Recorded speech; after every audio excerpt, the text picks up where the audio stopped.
ये है iron man 2 की हिंदी एक्सप्लेनेशन और आप देख रहे हैं बिंज वॉच्ड।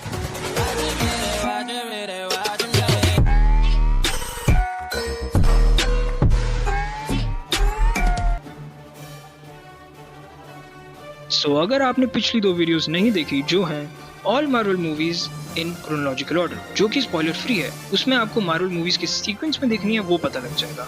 और दूसरी video all Marvel movies explained इन हिंदी जिसमें आपको अभी तक की आई सभी मार्वल मूवीज की कंप्लीट स्टोरी पता लग जाएगी। लिंक आई बटन और डिस्क्रिप्शन में मिल जाएगा। तो आइए अब बात करते हैं आयरन मैन 2 मूवी की। ये कहानी है एक बहुत होशियार और अमीर आदमी, ऑब्वियसली टोनी स्टार्क की, जो बचपन से ही जीनियस था और उसने काफ़ी छोटी उम्र में ही टेक्नोलॉजी की फील्ड में महारत हासिल कर ली थी। इस मूवी की स्टार्ट वहीं से होती है जहां से आयरन मैन 1 की ख़त्म हुई थी। टोनी स्टार्क ये अनाउंस करता है कि वही आयरन मैन है और रशिया में यही न्यूज़ देखते देखते एक आदमी मर जाता है। इस आदमी का नाम था एंटन वैंको। ये एक साइंटिस्ट था और ये हावर्ड स्टार्क यानी टोनी के पिता के साथ पार्टनर था आर्क रिएक्टर प्रोजेक्ट में। इन दोनों ने मिलकर ही आर्क रिएक्टर को डिज़ाइन किया था। वैंको इस टेक्नोलॉजी को गलत लोगों को बेचकर पैसे कमाना चाहता था, लेकिन स्टार्क ने ऐसा नहीं करने दिया और वैंको को एक जासूसी के इल्ज़ाम में अंदर करा दिया और देश से बाहर निकलवा दिया और आर्क रिएक्टर का पूरा क्रेडिट खुद ले लिया। ये तो ठीक मेरे साथ भी होता है, मेरे साइंस प्रोजेक्ट में बनाता मैं हूँ और क्रेडिट वो 4 लफंडर ले जाते हैं। Anyway, moving back to the movie. Anton Vanko की पूरी जिंदगी बहुत तकलीफ में गुजरी और उसने शराब पी पी के अपने आप को बीमार कर लिया। एंटन वैंको का एक बेटा भी था, इवान वैंको। वो भी अपने पिता की तरह एक साइंटिस्ट था पर एक क्रिमिनल भी था। बाप बेटे स्टार्क परिवार को जिम्मेदार मानते थे और अपने बाप के मरने के बाद उसने वादा किया कि वो टोनी से बदला लेकर ही रहेगा। फिर उसने अपने पिता के दिए हुए डिज़ाइन से आर्क रिएक्टर बना लिया, फिर आर्क रिएक्टर से चलाने वाला एक सूट भी बना लिया।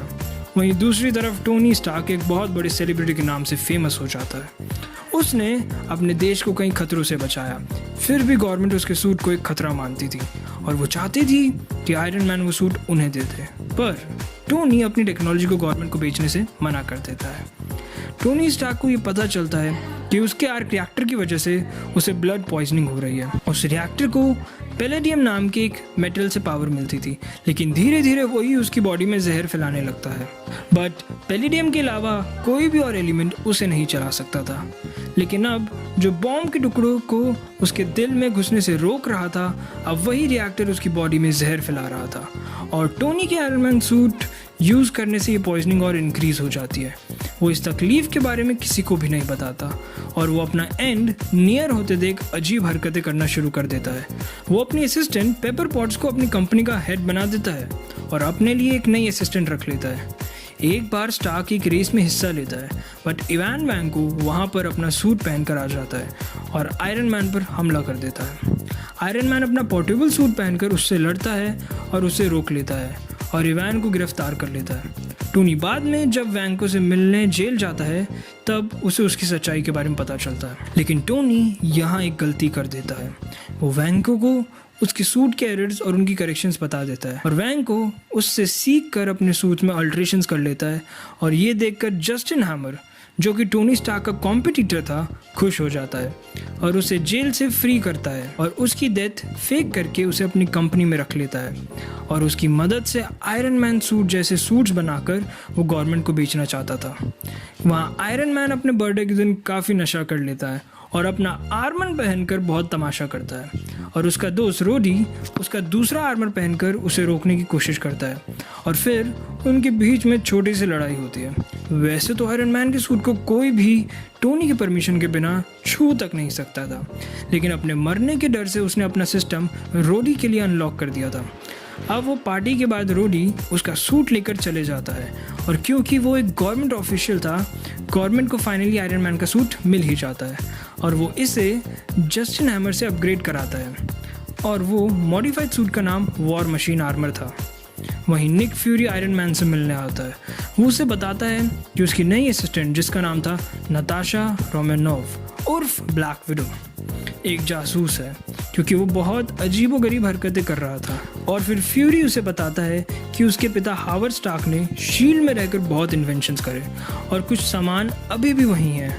उसे उस सामान को रिट्रीव करने बोलता है उसमें एक बक्सा और वीडियो होता है।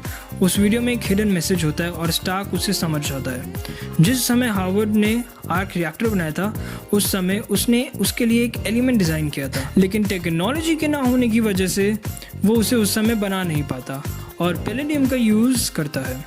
लेकिन वो जानते थे कि एक दिन उनका बेटा ये बना सकेगा। उन्होंने एलिमेंट का एटॉमिक स्ट्रक्चर दिखाया अपने एग्जीबिशन के रूप में और स्टार्क उसे समझकर अपने घर पर ही बना लेता है और जब वो एलिमेंट आर्क रिएक्टर में लगता है तो वो अच्छे से काम करने लगता है और उसे पैलेडियम पॉइजनिंग से छुटकारा मिल जाता है। वहीं दूसरी तरफ इवान अपने मॉडिफाइड तरीके की मदद से एक नया सूट बनाता है और जब वो आयरन मैन को धमकी के लिए फ़ोन करता है तो टोनी ये समझ जाता है कि वो जस्टिन हैमर के साथ काम कर रहा है। दूसरी तरफ जस्टिन हैमर अपने मॉडिफाइड आर्मर सूट्स और रोडी का वॉर मशीन आर्मर सबके सामने पेश करता है, लेकिन उसी समय वहाँ पर आयरन मैन भी उनसे पूछताछ करने आ जाता है।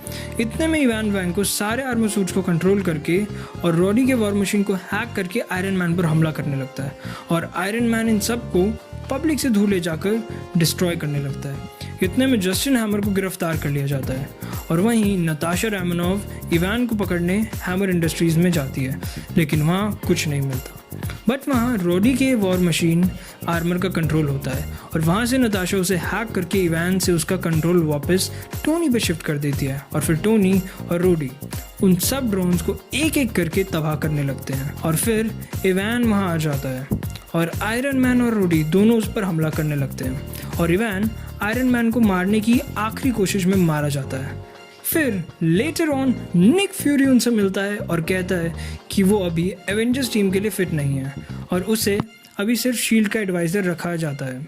मूवी के पोस्ट क्रेडिट सीन में दिखाया जाता है कि शील्ड का एक एजेंट एक बंजर एरिया में पड़े बड़े से हैमर को देखता है जिसे काफ़ी लोग उठाने की कोशिश कर रहे हैं और मूवी यहीं ख़त्म हो जाती है। लेकिन ये वीडियो नहीं, क्योंकि अब मैं आपसे कहूँगा दबा दीजिए लाइक, सब्सक्राइब और शेयर का button. With that said, signing off, keep watching Binge Watched.